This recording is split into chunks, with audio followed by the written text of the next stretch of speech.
Hello বন্ধুরা, কেমন আছেন সবাই? আশা করছি সবাই ভালো আছে। আমিও ভালো আছি। তো অনেক দিন পরে চলে এলাম আর একটা নতুন ভিডিও নিয়ে। সবাইকে অনুরোধ রইল পুরো ভিডিওটা দেখার।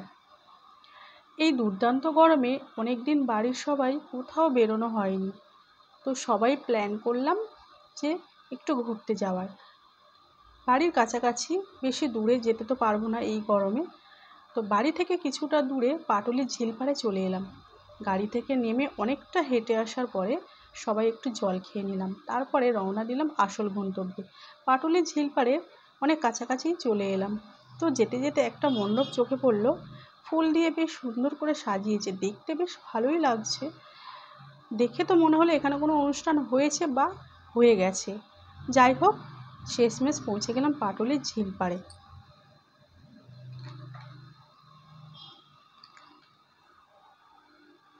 বাংলার সংস্কৃতিকে যেন তুলে ধরা হয়েছে। হাতের কাজের নানান কারুকার্য করা মূর্তি, প্রচুর মানুষের ভিড়, নানান ধরনের খাবারের স্টল, সব কিছু মিলিয়ে যেন একটা জমজমাট পরিবেশ। সত্যি এখানে আসলে তো মনটাই ভালো হয়ে যায়। এত গরমে হয়তো ঘুরতে খুব কষ্ট হচ্ছে, কিন্তু বেশ ভালোও লাগছে। এই ভালো লাগার মধ্যে দিয়ে কিন্তু কষ্টটা একটুও গায়ে লাগছে না। তাই আমরা ছোট বড় সবাই কিন্তু বেশ এনজয় করছি ব্যাপারটা। তো আমার ভিডিওতে নতুন হয়ে থাকলে প্লিজ আমার চ্যানেলটা সাবস্ক্রাইব করে দেবেন। আর যারা ফেসবুক থেকে দেখছেন তারা আমার আইডিতে একটা ফলো দিয়ে দেবেন, যাতে আমার প্রতিটা ভিডিও আপনাদের চোখে পড়ে বা আপনারা দেখতে পান।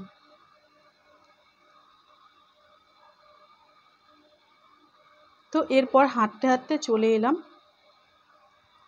আরও অন্যদিকে, যেখানে নানান ধরনের কারুকার্য করা।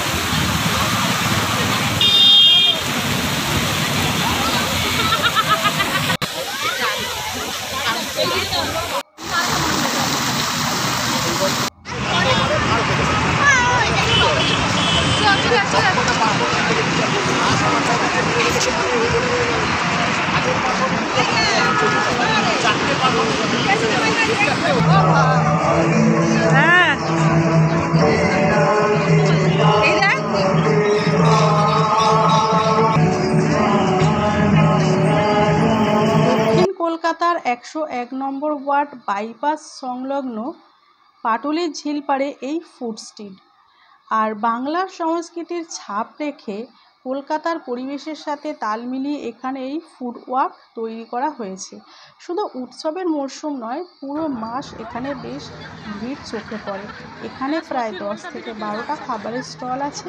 কলকাতার কর্পোরেশন সূত্রে জানা যাচ্ছে পাটুলির ঝিল পাড়ে আরও কিছু খাবারের স্টল বাড়ানো হবে, সাজিয়ে তোলা হবে এই এলাকা। তো ছোটদের জন্য খাবার দেয়া হয়ে গেছে, এবার আমরা বড়রা খাবো। তো কফি খাওয়া হলো প্রথমে, তারপরে রোল চলে এসেছে। তো ভিডিওটা ভালো লাগলে প্লিজ প্লিজ প্লিজ শেয়ার করে দেবেন।